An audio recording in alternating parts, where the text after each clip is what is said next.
to do is to offer you a summary of the mapping exercise and so from the results that have come into us, and uh, and then look at of what direction the mapping is pointing us to, and that's where then the various examples of possible action. I'll introduce those. We'll have 10 examples of possible actions that were developed out of reading of the mapping. So anyway, I hope by the time we get to them that they'll make sense. And what they are is simply an offer of resources to you. It's not saying you should do them all. It's not even saying you should do any of them. But what it's asking you to do is, as pastoral councils in your own area, to think about the various resources that are on offer. Is there one of them in particular that you think could be a runner in your own parish? Is there one of them that might respond to some need, to some possibility? And we'll go from there. It may be that you feel, gosh, none of those actually suits our needs, but there's something else that we would like to do, and we'd be very glad to hear from you on that and to see if we can support you in that. Okay, so I'll start then on my first image. I just want to here set the what we're at tonight in the context of the diocesan planning. So just this time last year, Bishop Ray, he published his letter Moving Forward in Hope, and he was inviting us to develop a synodal way of being church in our own parishes, taking into account the reducing numbers of priests.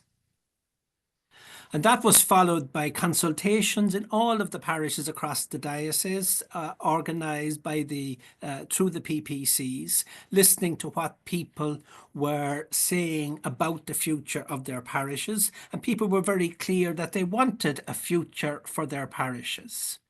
And from that consultation, an action plan was put together by a representative group of clergy and laity and religious from across the diocese, looking at a direction for the future. And that action plan very much anticipated what emerged from the global synod just this last October. And that global synod saw a key role for pastoral councils in the actual practice of a synodal church. And what that document from Rome in October was looking for was a coming together of all the baptized, both the priests and the laity, sharing responsibility for the life of the parish.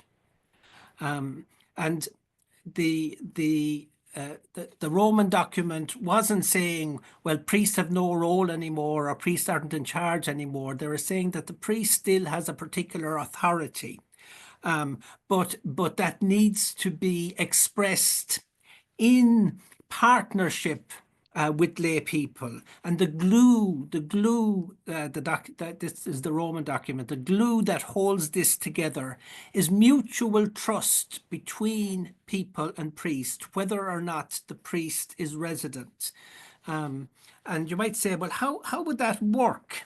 Now, I was part of a parish council for about 10 years, and my experience was it worked very well on the basis of a very simple, practical way of working. The parish priest was wholly supportive of having a pastoral council. It was a huge plus for him in that he didn't feel on his own in terms of looking at the needs of the parish, trying to think about what's the best way forward. He had a team of people with him. And he never took a decision that didn't have the support of the council. But likewise, the council never took a decision that didn't have the support of the priest.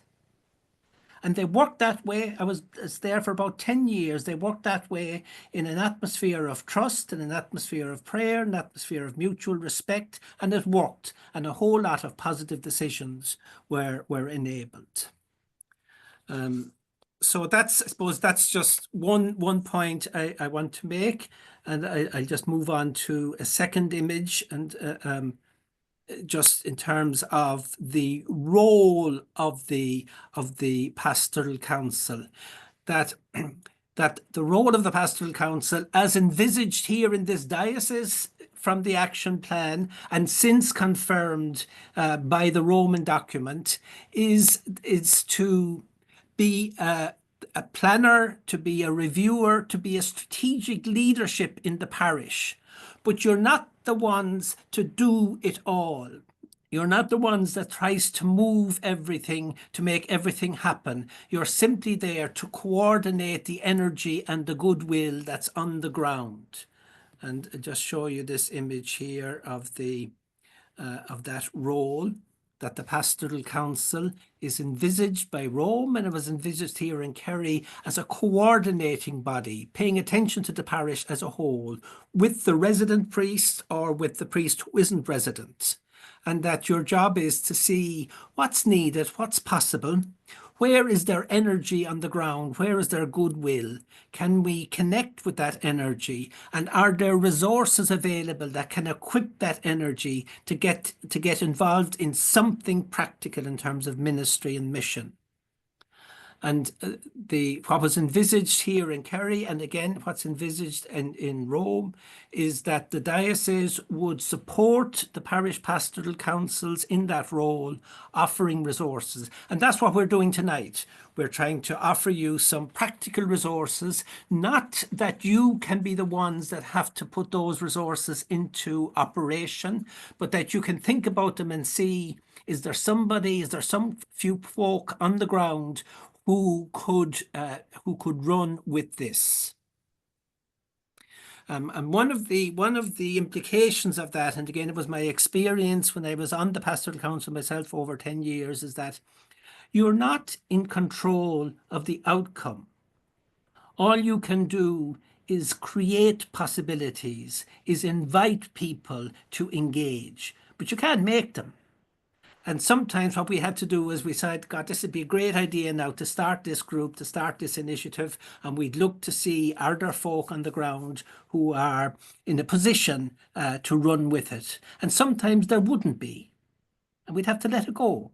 Because as a council, we couldn't keep taking on everything and anything. So I hope that makes sense to you, and that it takes some pressure off of you in regard to what your role is. So coming up then to the actual mapping exercises that the parishes did, I want to just share with you an image, a single image. And again, this comes from Rome. It came from an initial preparatory document, but it actually summarizes very well a very strong thrust in the mapping outcomes. So there's an image of Jesus on the boat with some of the apostles beside him or behind him, and Jesus speaking to the crowd. And the document from Rome says that in that mission, there are 3 players involved in mission on the ground in the parishes. There's Jesus, the apostles, and the crowd.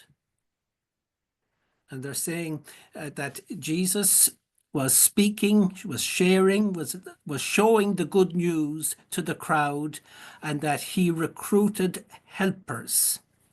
And so what the document, just to quote the document, you might say, what's this got to do with the mapping? But it's very central to what has emerged from the mapping. So the document says this: some follow Jesus more explicitly, experiencing the fidelity of discipleship, while others are invited to return to their ordinary lives. Now, that's not me saying that. That's the Vatican saying that. Um, so it's saying that in order for the mission to be effective, Jesus needed two things. He needed the crowd to speak to, but he also needed helpers. And that idea of helpers, people on board the boat, if you like, the crew, that came across strongly in the mapping, and also the desire to speak to the crowd, the desire that the bulk of people out there would hear some good news from the church in their parish. So just keep that image in mind as we go through the mapping.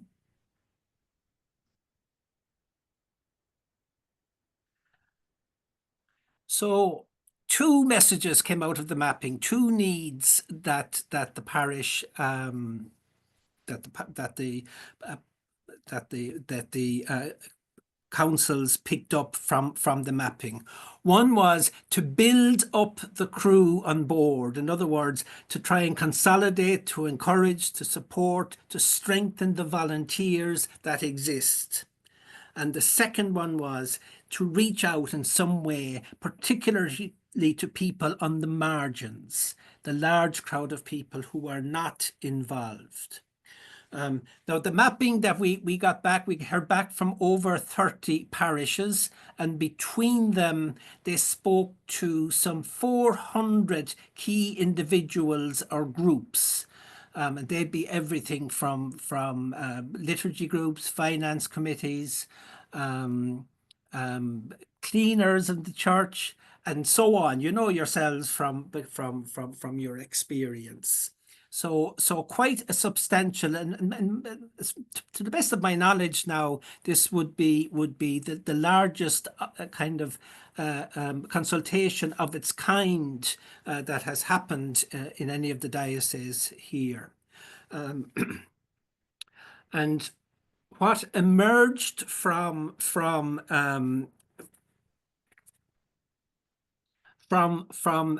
in terms of the strengths and the opportunities and the weaknesses and threats, what emerged in terms of the strengths was a sense of the spirit of the volunteers. And I think this is very significant. The sustainability of the volunteers in the medium term. Like we asked the groups to fill in that short questionnaire, and one of the questions was how do you see yourselves? And we asked them to pick either one, two, or three. One says we're fine, we're flying it, we're okay. Two is, yeah, we can manage. We could do with a bit of help, but we can manage. We're not. And three is, we're in trouble. We can't sustain. Now, 99% of the groups reported back either one or two. Either they're flying it or they're okay, but they could do with a bit of help. Hardly anybody said we're in deep trouble. Now, so for me, what that says is that the volunteers aren't going away anytime soon on the ground in the Diocese of Kerry, and that there is scope over a number of years for building that up. There isn't a panic, there isn't an emergency in the parishes on the ground. There is good spirit, there is goodwill expressed by the volunteers. And as I say, that's not just a kind of an impression. It's a statistic from the survey, or from the mapping. So that came across as a strong strength. And then in terms of the opportunities that the councils could see from the mapping. And one thing, and I thought this was really good, and again, it affirmed um, um, um, like it affirmed what the councils are doing, and that they are in keeping with what Pope Francis is asking of councils, that the councils are able to look at the reality, to look at the broader picture, and to identify pastoral priorities, to identify what it is that needs to be done. And the opportunities that came, that the council most mentioned was, look, we have scope for consolidating the boat crew. Like listening to them was a very positive exercise, and that going into the future we need to stay in touch with the various groups, and we need to see as a council how best to support the groups going forward. That was one key kind of direction that emerged from the councils. And then the second point that emerged strongly in terms of opportunity was to speak to the crowd, especially through our rituals.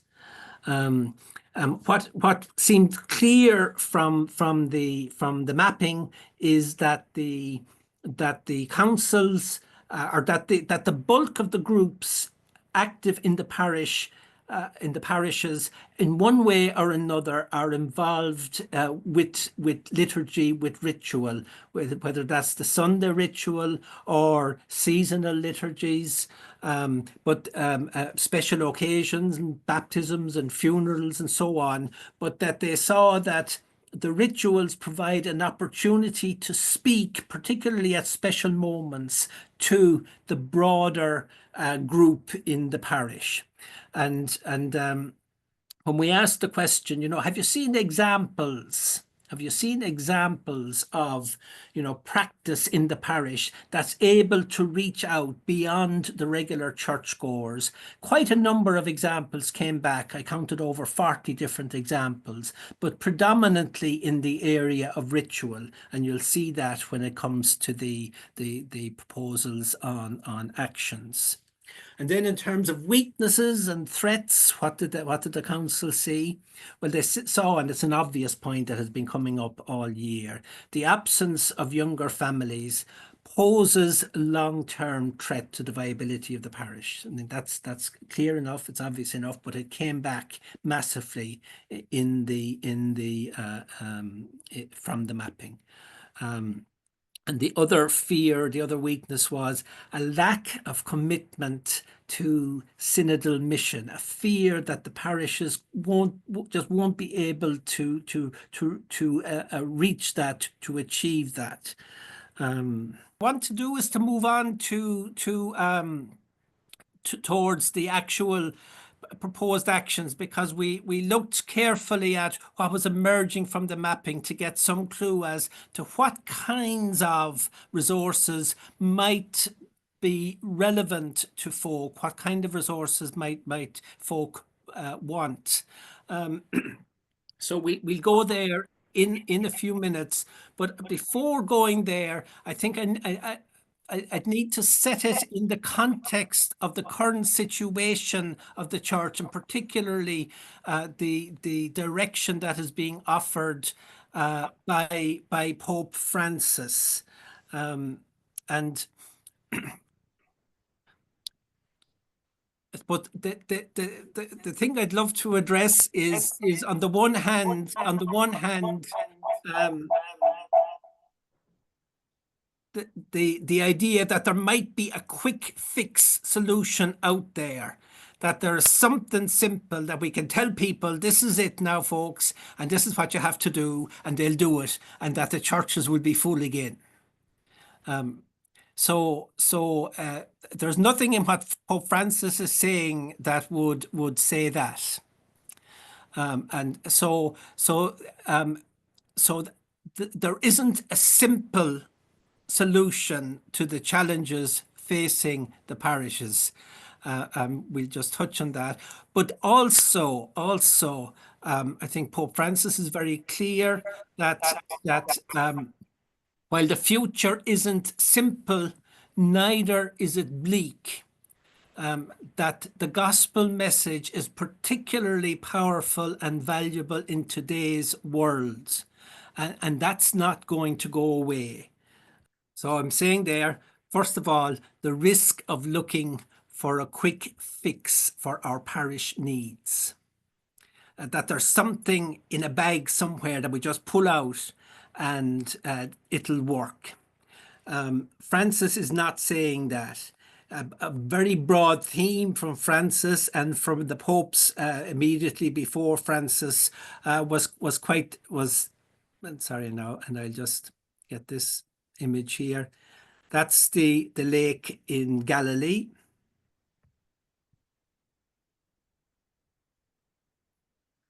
And the text, put out into the deep and cast your nets. Now, what does that mean? What does that mean?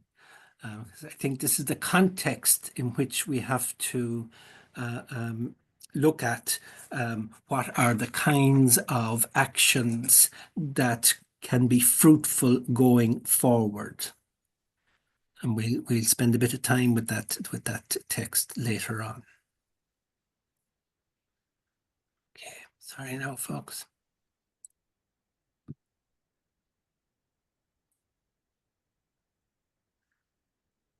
The challenge of going deeper, and the image or the metaphor that Pope Francis uses, like there's that image of the set putting out the nets into deeper waters. There is also his image of the field hospital, that seeing the world as a place where there is much woundedness, and the church as a field hospital whose primary focus is to heal the wounds. And that means its primary focus is not on its own sustainability, it's not on its own systems, it's about looking out rather than looking in. And what Francis is saying, and this comes across very clearly in his very first encyclical on the joy of the gospel, he says, in order to effectively communicate the good news of the gospel, we must first listen to the lives of people today. We have to contemplate their lives. And our question is not what can they do for us as church, but what can we do for them? And again, his focus is on healing the wounds. And in subsequent encyclicals, his encyclical on social friendship and his encyclical on care for our common home, that's the focus that Francis has. It's looking out. It's asking, how can we be a gift to the world today? And he says, in order to do that, we need to develop a language and practices that touch people's lives. Now, I suppose the practical implication that I hear from that, the practical implication is that we can't.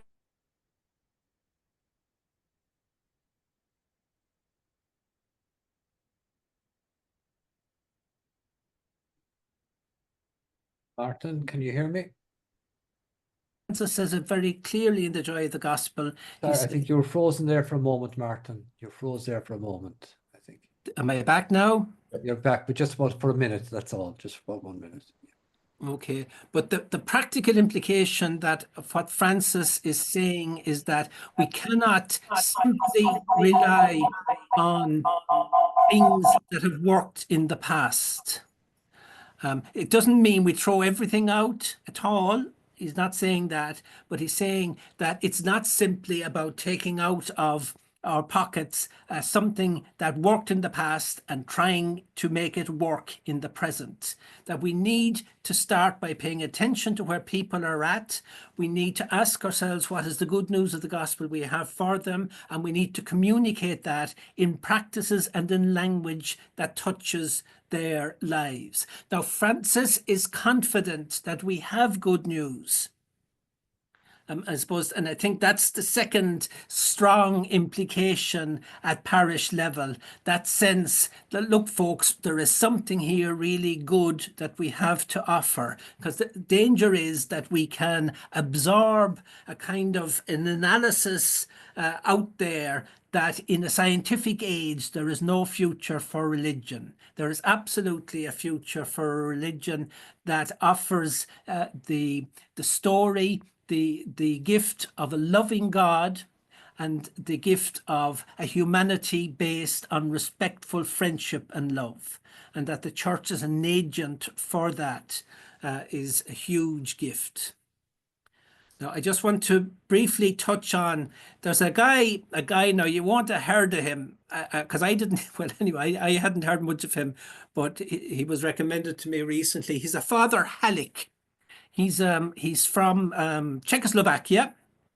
He was ordained during the communist regime, so he had to be ordained in secret, and he worked as an underground priest in Czechoslovakia for many years.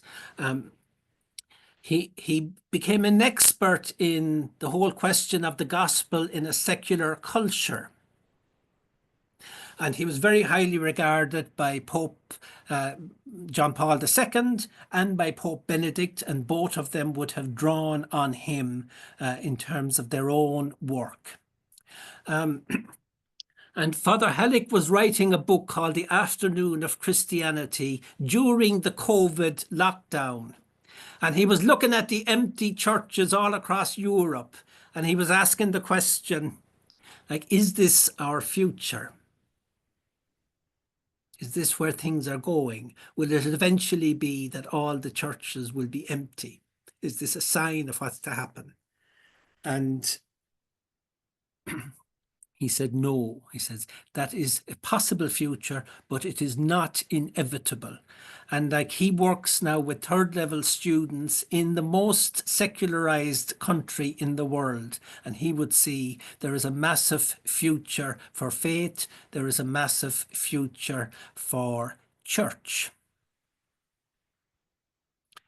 And like Francis, he says, okay, our focus, and he sees Pope Francis as a prophet of the church for the future. And that he'd say, yes, that our focus needs to be on the wounds that have hurt humanity and on the gospel that can heal.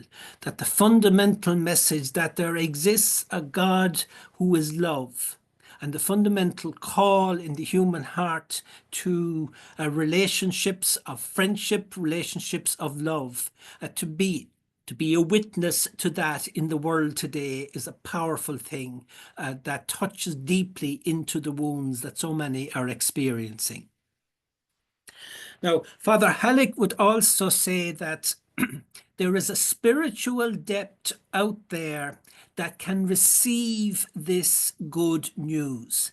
And he offers a very, I found it a very encouraging analysis. He says that faith is God's life in us and our response to that. And that is present in the whole of our lives, across the whole of our lives, from birth to death, and it is present in our consciousness, but it is also present in our unconscious. And he would see that many people today out there in the world who are not connected with church, who do not, on the face of it, seem to have a faith, he would say that God is active in their lives, that in the depths of their heart, they are responding to the presence of God.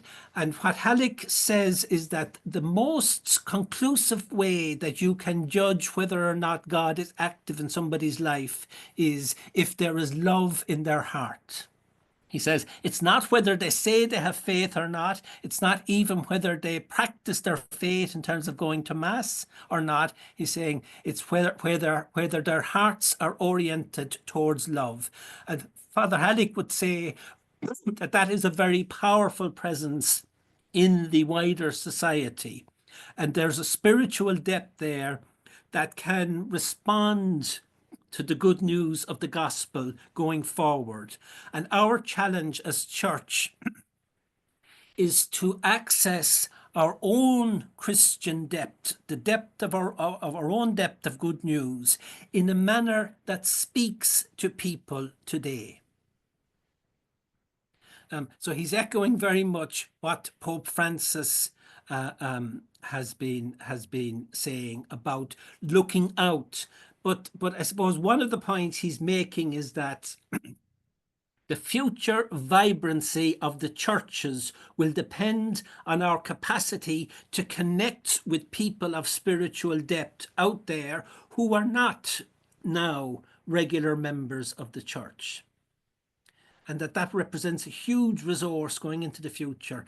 I don't know if some of you would have seen that model that I've sometimes used for church, the A's, the B's, the C's. The C's are the very committed people in the middle. The B's are the regular churchgoers. And then the C's are the wider group out there that only connect in occasionally.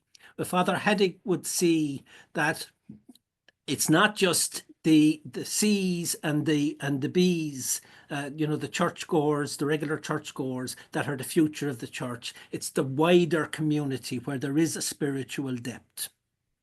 Okay.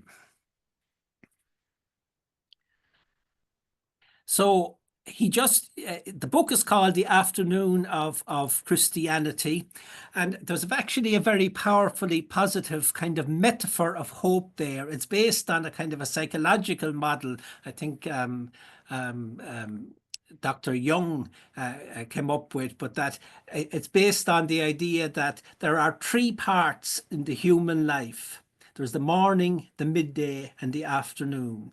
The morning is where we start out in life and we build up our identity, we build up the structures of our lives, we build up the face that we want to prepare for the people out there. And then the midday crisis comes when we discover in our depths that that's not enough, that there's something more needed. And the afternoon is where we begin to explore what that depth might be. And he would see that the whole history of Christianity follows that pattern, that the church spent centuries building up its structures, building up its identity, becoming a very powerful, authoritative presence in the world. And then at the dawn of the modern age, there came a sense that the church as it has been was not enough, that something more, something deeper was needed, that the church in fact resisted. And that the whole modern period for hundreds of years across Europe has been a time of crisis for the church. And it is only with the Second Vatican Council that the church began to listen to the modern world and to ask, how can we be in dialogue with the modern world? How can we offer good news to the modern world? And Father Halleck would see that we are now on the cusp of the afternoon of the church, where we have the opportunity to recover a depth that can speak to the world today. Anyway, I just want to touch on that as a way of introducing what I suppose what we came for really was the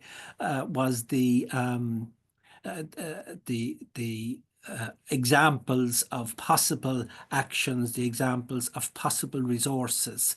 And you'll see in the resources, I hope, an echo of what we've covered there, that some of them are more familiar, more traditional, but some of them are seeking to do something new, something deeper, something more.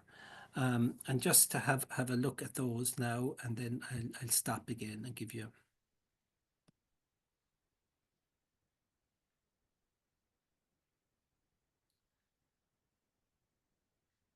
Oh yes, I'll just briefly touch on this.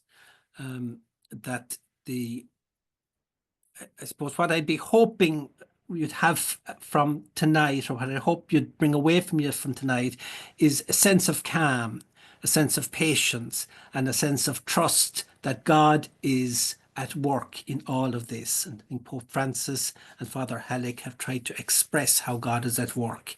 Like the synodal journey we're on in the diocese has been hugely affirmed. particularly in the final document, and we have time. Like the mapping exercise shows that the volunteers that we need, if you like, to man the boats are going to stick around, that they have good energy, they have goodwill, they're there for us. And some of you may have been part of the webinars that we held earlier in the year. And Jessie Rogers in particular, she spoke about what we're at as God's work. And we can cast out the nets, but God is in control of the catch.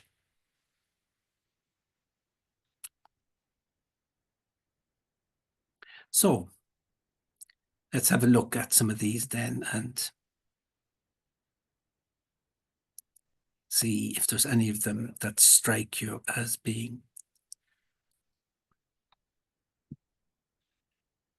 So I got down, there's 10 here. What we'll be doing is after tonight, we have 2 more sessions, tomorrow night and the next night, and then we will be sending out information sheets on each of these for you to consider. We're asking you to think about them as pastoral councils and to see if any one of them would be of interest. So the first one I have here is walking with families. And what that is, it's a program, it's a video-based program for the parents and the candidates for confirmation. And it consists of a video that is a reflection on the journey that the parents and child have gone on for the last 12 years. From birth, starting school, first communion, and now finishing primary school, going on to secondary school, and in the midst of this, confirmation. And what is the message of confirmation? What is the relevance of confirmation at this stage in their lives?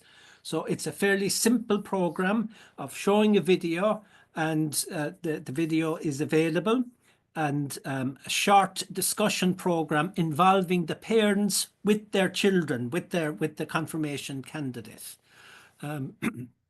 So that'll be up on the diocesan website.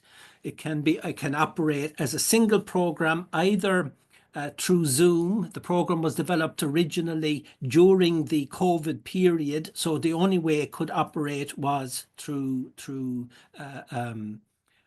Zoom, but it can also be done with an in-person gathering in a hall that you show the video, and there's a 1 hour for conversation and prayer that goes with it. So it's an example.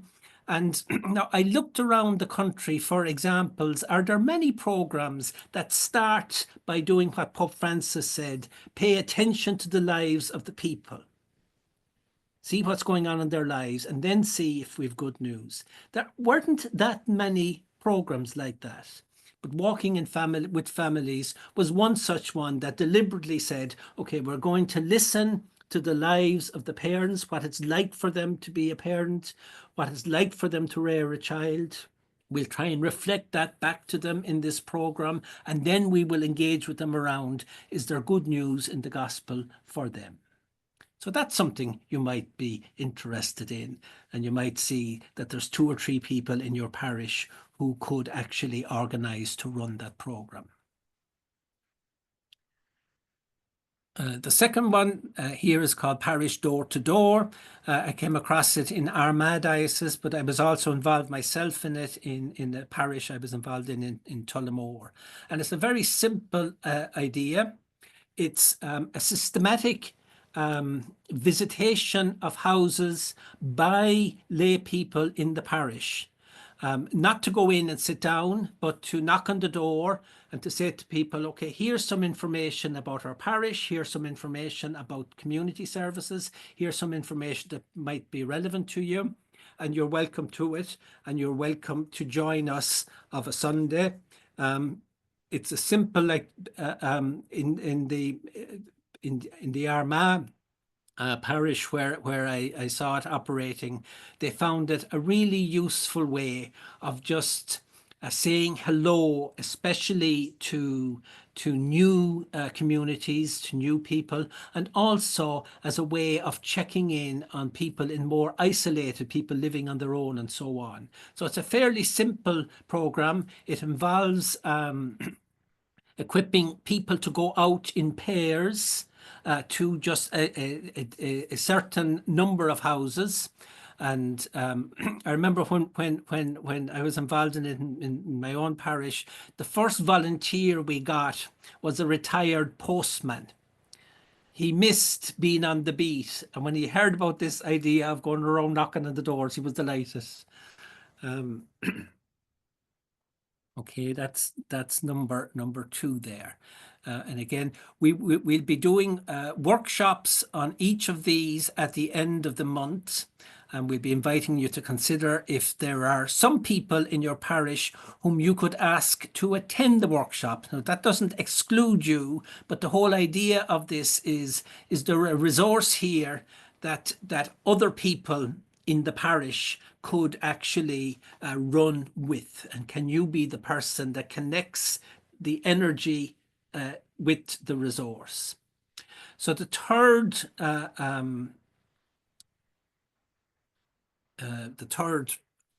possible action is one on the environment. It's the Irish bishops, what's called 30-30. It's an initiative taken by the bishops that by the year 2030, that 30% of parish grounds would be restored to nature. There are a number of parishes in the diocese already working on that program, and it's proved a very practical, very attractive way of engaging with a wider group of people around something that's deeply relevant to the future of their lives. It's a powerful way of the environmental concern and the faith inspiration coming together. And that includes the involvement of young people. So for all of these, there'll be like the workshops will not just be telling you about the actual action, it'll also feature stories from parishes where the action has been taken. So that one on the church environment is the number 3. Number 4, social outreach is a fairly simple idea. In the mapping exercise, a number of parishes were saying about the need for reaching out to elderly people, reaching out to people socially marginalized. And some of them mentioned examples of actions that had worked. And it was simply taking organizations that already exist and inviting them into the parish. The Vincent de Paul for the more marginalized, and then an age action group for older people. So again, if you're interested in that, if you think you'd be interested in that, and if you think there are a couple of people in the parish might be interested in taking up a role with either of those, we'll have the workshop, and people from the organization, people from Vincent de Paul, people from the Elderly Action Group will be present at the workshop to explain, okay, this is how it works, and this is what's involved, and this is the support you'll get. So that's 4. The number 5 is enhancing communications. So it's a simple tool that we'll be presenting at a workshop that allows you to evaluate what kinds of communication are going on in the parish, everything from a parish newsletter to social media. How are they working? How could they work better? And it'll include some stories from parishes about effective communications. Number 6, a monthly cup of tea after Mass, a very simple idea, and I came across a number of parishes around the country that found that a very, very pleasant, very simple action. that on a given Sunday, the first Sunday of the month, that there is a cup of tea organised. If the weather is fine, it's outside the church door. If the weather isn't fine, it's inside in the porch. And there's a very simple system organised to keep that going. And what people found was that it was particularly welcomed, for anniversary masses and so on. There'd be folk travelling, and they were delighted with the opportunity for a cup of tea and a chat after the mass. So again, we would have a workshop, just a couple of people from the parish saying, look, we do this in the parish, this is how we do it, and this is how we found it. So again, something very simple. Number 7, again, something simple, something traditional, altar servers. After COVID, and again, is after the whole issue with the abuse and so on, an awful lot of parishes discontinued having altar servers. So this will be a simple workshop, and it'll feature parishes who have restored altar servers operating with the child protection guidelines and so on, but that they have successfully managed to restore the altar servers, to engage the parents of altar servers and so on. So it'll be a simple workshop on how to re-establish altar servers. Okay. Number 8 is volunteer celebration. What's that? One of the points that came back strongly from the mapping was that in a lot of parishes, there's a lot of groups doing very good work, but they're doing it unknowns to one another. Like, they never meet, they never talk, they never hear about what else is going on. And this is a simple annual event where all the volunteers in the parish are brought together for a night. And it's a celebration of what they do.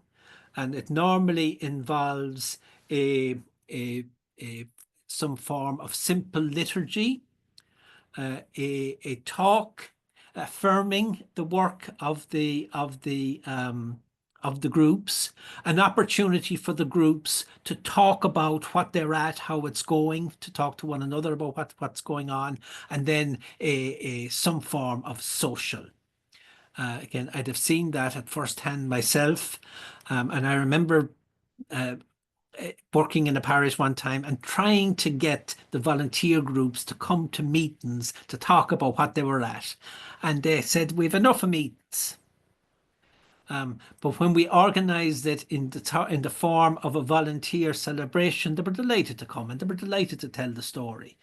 So it could be a very useful tool for parish pastoral councils to stay in touch with and to show appreciation for the role of volunteers in the parish.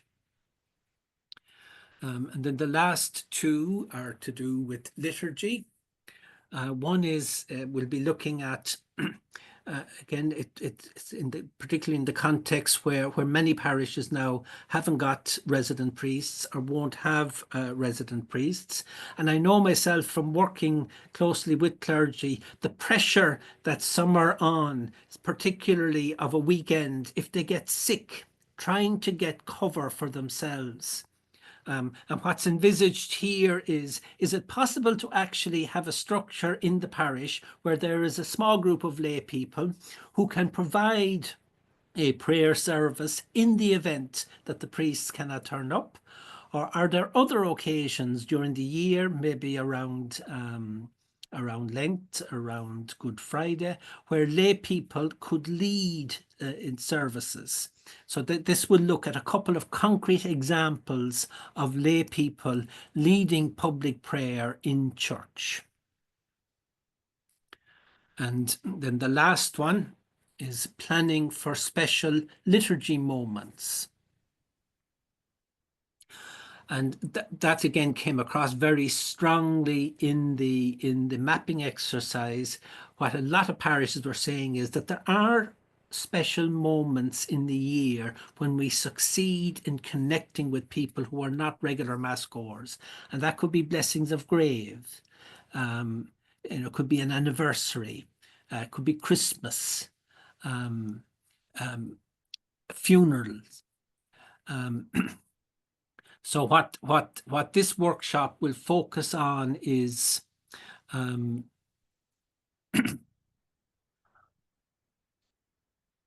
and the ideal folk to attend this would be folk who are involved in your liturgy group. But it's an opportunity for them to hear about the experience of a number of parishes in the diocese around special moments, and also to look at how these moments can be prepared for in advance, and looking at them across the year. Roger and Martin, thanks a million for that. It's just brilliant. I'm really amazed at how condensed it is and how clear the whole presentation was. My question, looking at the 10 different resources or suggestions that you have presented there, it seems to me like that every one of them would be relevant in our parish. There'd be something that we'd be interested in. But my question would be, obviously it wouldn't be something that no parish would be in a position to do all 10 at the same time, but may wish to do all 10 at some stage. Yeah. So to what extent will the resources be available in the long term? Yeah, that's a very important point you're making, Margaret, because one of the points that from the mapping exercise is that we are not now in a kind of a panicky situation. It's not an emergency. There's a few years at least to begin to explore how to build on parish life.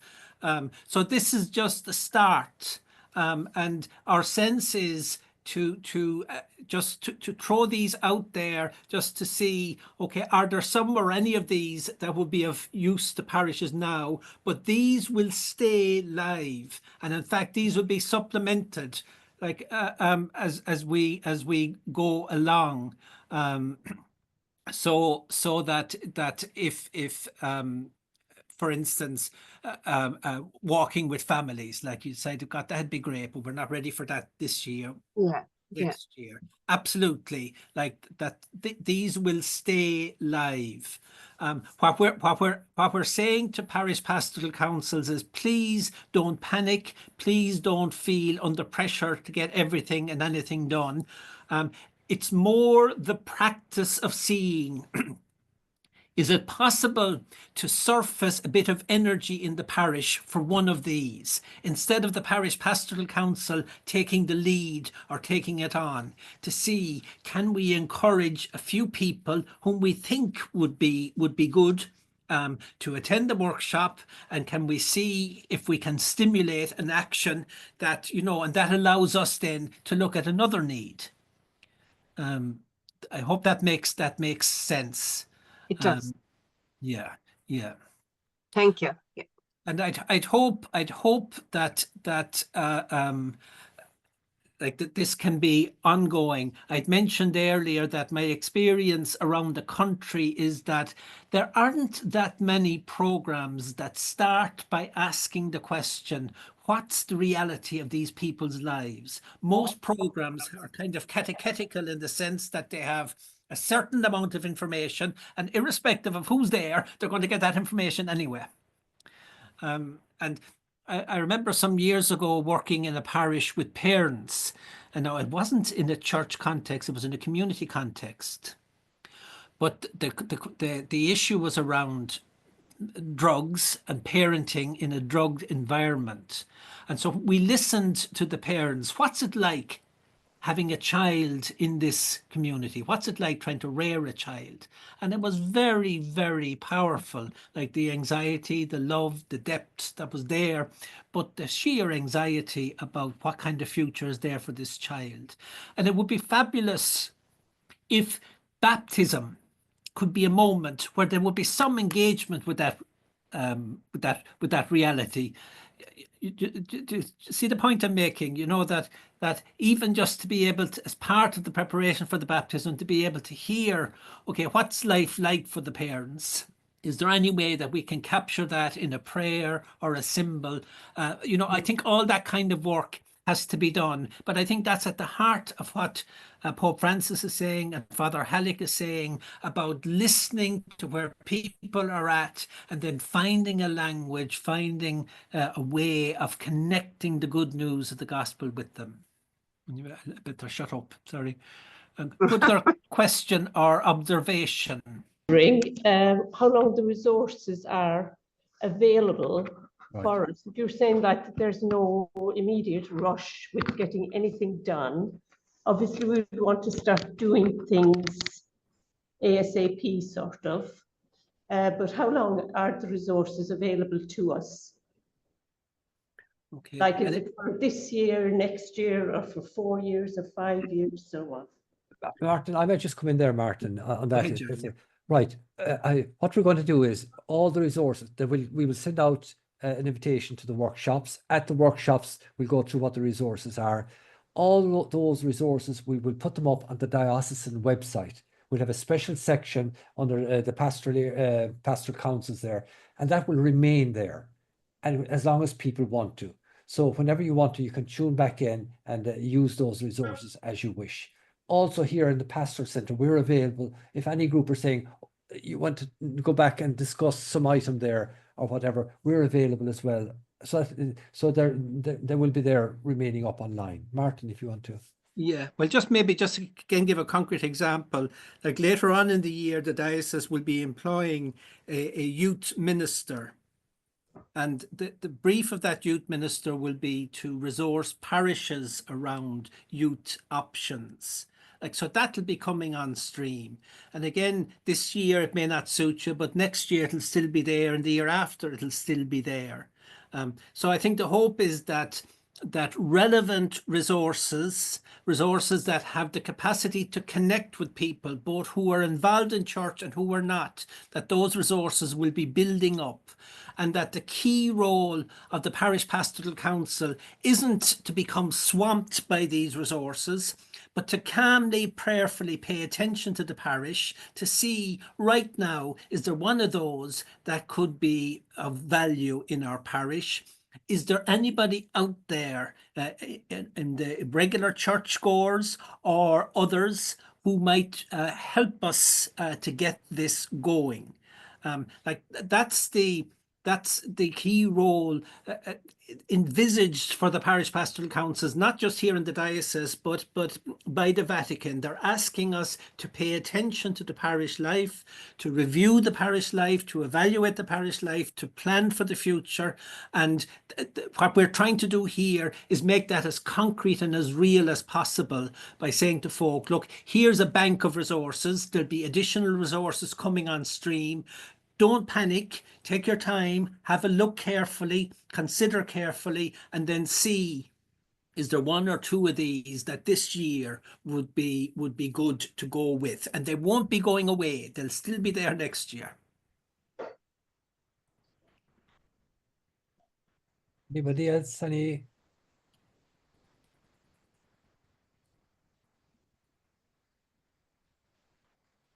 I think that's. Do you know the dates for the workshops, just so we can keep some of the dates Yeah. free?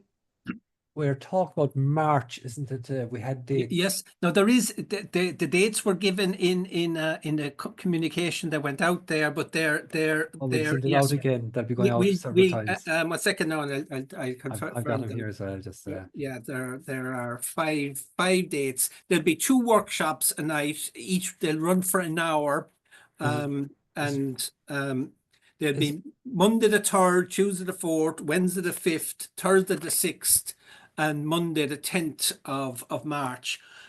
So those are the 5 dates,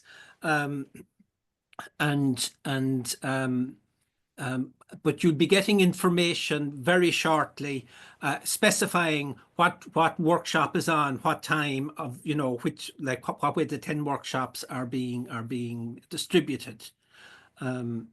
I just, because this is the first of 3 nights, and I'd really welcome any feedback from you. Like, what was tonight, what you were expecting? Did tonight make sense? Was tonight helpful? Or like, how are you feeling at the end of it now? Would anybody like just to say good or bad, It was good, Martin. Thanks. And there's a good range of choice there. For there's a whole load of different things and for different age groups and everything. So it's good options. Thank you very much.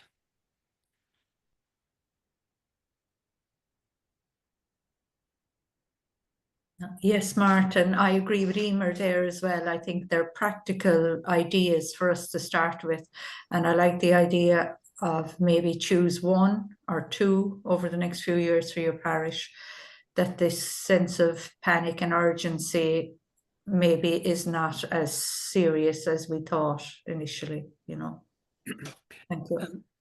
Thanks very much indeed. I suppose for me, that was one of the most striking features of the mapping, the solidity of the volunteers that came across very, very strongly right across the parishes, that people who are involved have goodwill and they're prepared to stay the road. Now, the people recognize they're getting older. So at some point, there's going to be a crisis if they're not replaced, but they're not going away next year or the year after. So it does provide a couple of years, more than a couple of years, to look at to look at the possibilities of further development and consolidation.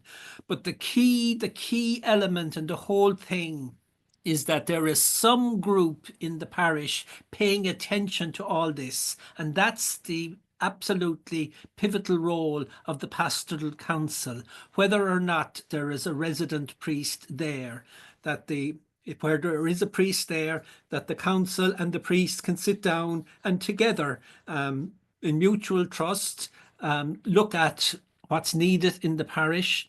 The priest on his own, not trying to carry that. And that's hard both for priests and for people, as we've been used in the past to the priest being the man in charge, the man who made the decisions. And for many lay people, that was grand because they didn't have to worry about it. For many priests in the past, that was the way they were formed. And it's very hard for them to move on to a different way of working, to a synodal way of working. But that's absolutely crucial to the possibility of parishes surviving. Like if there is no group, if there is no centre to a parish, it'll be very difficult for it to sustain into the future.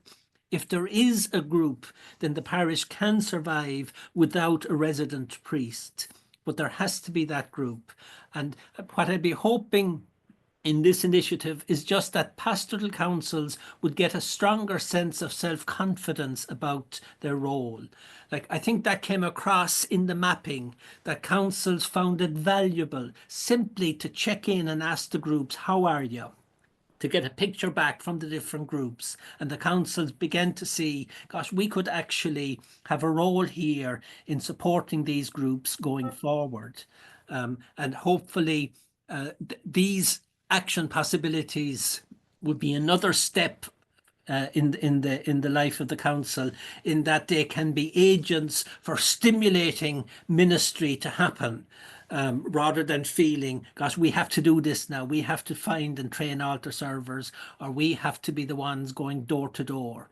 That's not the role of the council. The role of the council is to see, with the energy and the goodwill that's down on the ground, how do we equip that energy to function?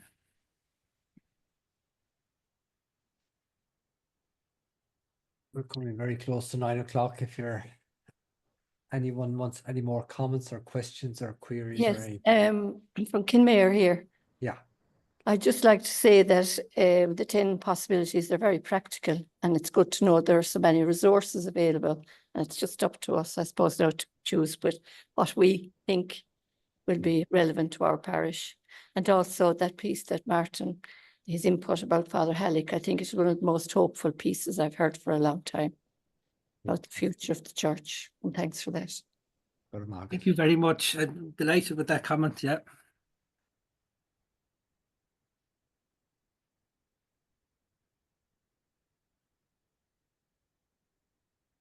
I think too, Martin, as time goes on, some parishes will have tried number one, others number two, and so on. And so if let's say our parish wants to try a particular number, there'll be a resource in the parish that has already tried it, and we can hear how they got on, or, and maybe if there was any adjustments that need to be made to that particular point to help it improve. You know. So. Yes, and that's really important. Like parishes talking to parishes about what they have tried, you know, that is so the workshops themselves will be based on that principle, that it'll not simply be saying here's a good idea, but it'll also include somebody that has tried it and how they got on.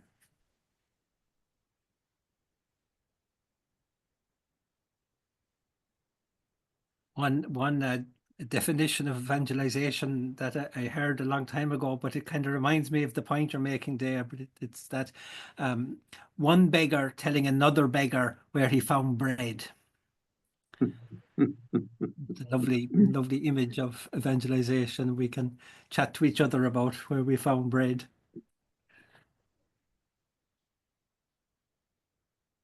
Well, we've kind of covered the ground. I mean, if you're happy enough to leave it at that, we can leave it at that. But both thanks a million for being present. Thanks for your comment. I was quite nervous about tonight because I haven't tried this kind of approach before. So it was great just that you came, and certainly the positive comments are very, very encouraging.